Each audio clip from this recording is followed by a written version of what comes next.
Hi, it's Movie Recap here. Today, I am going to explain a German war drama film called The Tin Drum.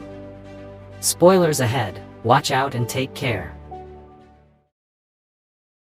The movie is set in Poland, right before the start of the Second World War. In the first scene, a woman named Anna is working in the field when a stranger comes running towards her. He introduces himself as Joseph and frantically explains that he needs help because some cops are after him. Without asking much, Anna lets him hide under her skirt. Oh. The plan works, and when the cops arrive, they find nothing and soon leave. From that day onwards, Anna and Joseph become inseparable and eventually get married. A year passes by. The two have given birth to a daughter, and life seems to be going well. However, one day, the cops eventually find Joseph and surround him near a lake. They start firing at him, so left with no options, Joseph jumps into the water. That was the last time anyone saw him. Some believe that he drowned in the water, while others say that he fled to America and became a successful businessman. Others still say that he's a merman now. On the other hand, with her husband gone, Anna has a hard time raising her daughter. She sells vegetables and sometimes her body to generate income. The movie then cuts to several years later. Anna's daughter Agnes has grown up to become a beautiful woman. Several men want her, but Agnes is in a secret affair with her own cousin, Jan. They often get intimate and have fun. However, since they cannot get married, Agnes ties the knot with a German chef named Alfred. A few months later, she becomes pregnant and gives birth to a boy, whom she names Oskar. The strange thing is that no one knows if he belongs to her husband or her lover. Oskar keeps on crying, perhaps because he didn't want to come into this world. But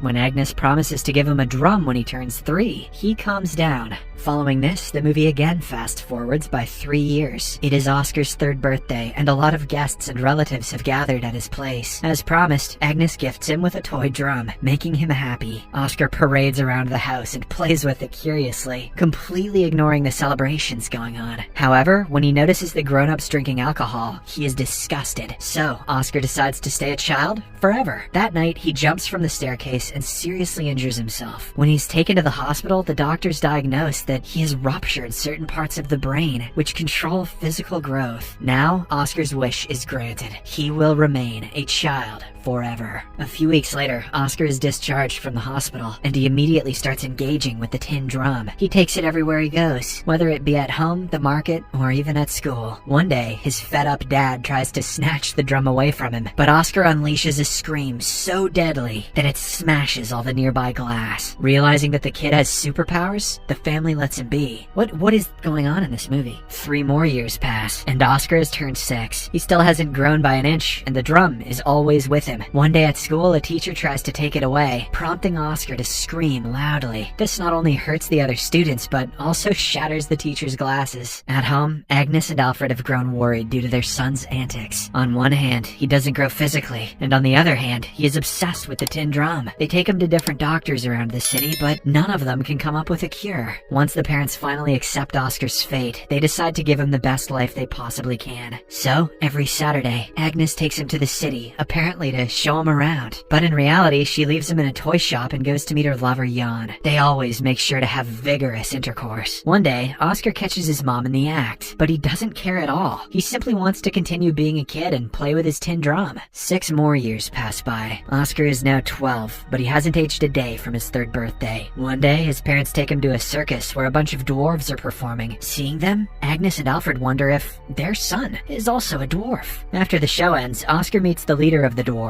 and demonstrates his screaming abilities. Impressed, the leader invites him to join their group and tour around the world. However, before Oskar can reply, his parents arrive and take him away. Meanwhile, the Second World War begins after Warsaw comes under heavy attack from the Nazis. Hundreds and thousands of Jews are persecuted, because of which a mass emigration begins. The toy shop guy Marcus also turns out to be a Jew, and he intends to move to London as soon as possible. He wants to take Agnes and Oskar with him, apparently because he has developed a sense of affection towards them. Unfortunately, when Marcus tells Agnes about the plan, she bluntly refuses and leaves the shop, never to come back again. Some more weeks pass, and the country of Poland starts slowly plunging into chaos. With the Soviets joining in the invasion, the local people become helpless. The war affects Agnes deeply, and her son's continuous shenanigans doesn't elevate her mood either. So, one day, she starts consuming a lot of raw fish. Her family grows worried because Agnes is allergic to fish. They try to stop her, but to no avail. Unfortunately, Unfortunately, the overconsumption of raw fish takes her life as her digestive system collapses due to food poisoning. Talk about carpe diem.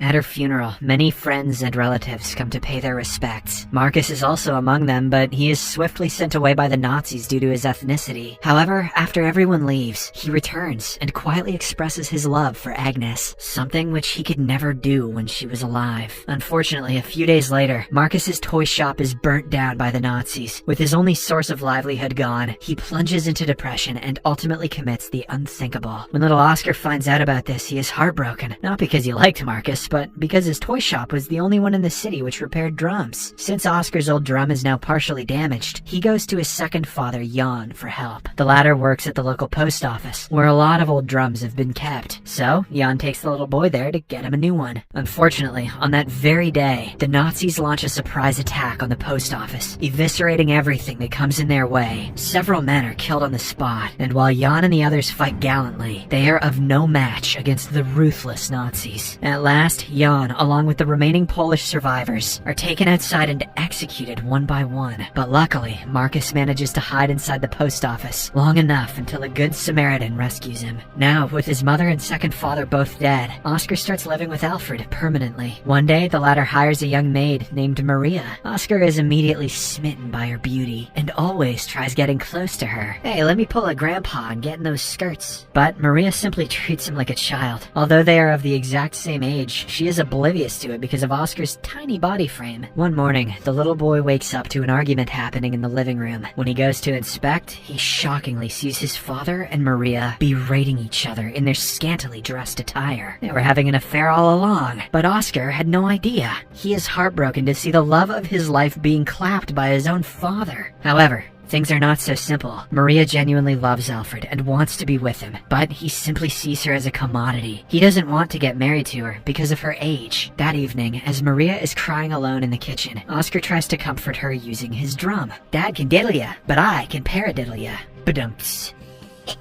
However, this only aggravates her mood, and she pushes him away, calling him names. Maria soon realizes her mistake and approaches the little boy to apologize, but instead, he punches her in the stomach. 9 months later, we see that Maria is heavily pregnant with Alfred's child. Oskar always stays by her side, but it is apparent that he is not happy. One day, he quietly grabs a pair of scissors and attempts to kill the unborn baby, but Maria stops him in the nick of time. With his plan foiled, Oskar decides to forget about her once and for all. A few weeks later, Maria gives birth to a healthy boy, and seeing him, Oskar changes his attitude completely. He starts caring for the infant as if it is his own child. Several months later, as Oskar is strolling through the streets of Warsaw, he comes across a familiar friend. It is none other than the dwarf leader he met at the circus years ago. To Oskar's surprise, the dwarf now works for the Nazis as an entertainer. He suggests that Oskar also join his group and travel to Paris so that they can earn some money together. The little man is hesitant at first, saying he wants nothing to do with the Nazis, but when the dwarf reveals the large amounts of cash they can earn, he agrees. The decision turns out to be a good one for Oskar, as he lives some of his happiest days in Nazi-occupied Paris, along with a lavish lifestyle. He also makes some good friends, who genuinely understand his problems. No one makes fun of him for the fact that he carries a tin drum wherever he goes. Moreover, Oskar also gets into a relationship for the first time in his life. She is one of the entertainers, named Roswitha, who is kind and caring towards him. Unfortunately, the happy days don't last long, as one day, some American soldiers raid the Nazi base with heavy bombing. Oskar and his friends somehow manage to escape, but Roswitha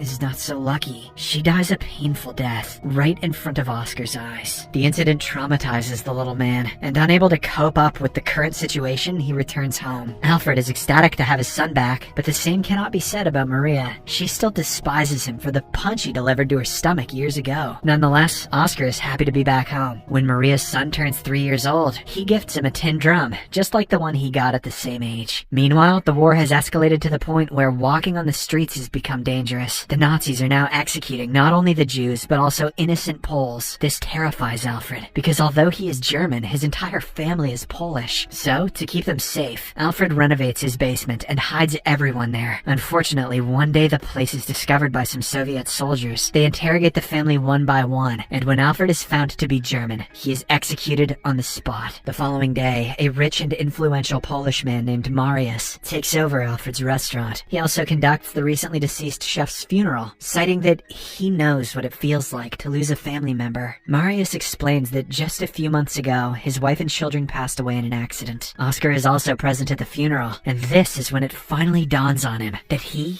has become an orphan. His mother and both fathers have been killed. So now he wants to finally grow up and take care of himself. Oskar initiates the first step towards being an adult by throwing away his favorite tin drum. He painfully says goodbye, as it was the only thing that has stayed with him all his life. While his parents, family members, and loved ones passed away one by one, the drum always remained by his side. Just then, his stepbrother strikes him in the head with a rock, knocking him out. Everyone rushes to check on him, and when they see the blood gushing out of his nostrils, they become worried. Fortunately, there is a doctor among the funeral attendees, and he reports that Oskar is not only fine, but he will start growing again. The part of his brain that is responsible for physical growth has somehow healed after the impact. Hearing this, everyone becomes happy. In the final scene, we are shown that the gruesome war has finally ended after the fall of Berlin. Poland is liberated after almost 6 years of brutality. However, most of the country has been torn apart, so hundreds of families are emigrating to the west in search of a better life. Among them are Maria and Oskar, who hurriedly get on a crowded train and depart the city. The movie ends as Oskar notices his grandmother Anna staring at him from the station. He screams at the top of his lungs to stop the train, but because he has started growing, his powers are gone. Anna keeps on staring at him until the train goes out of sight.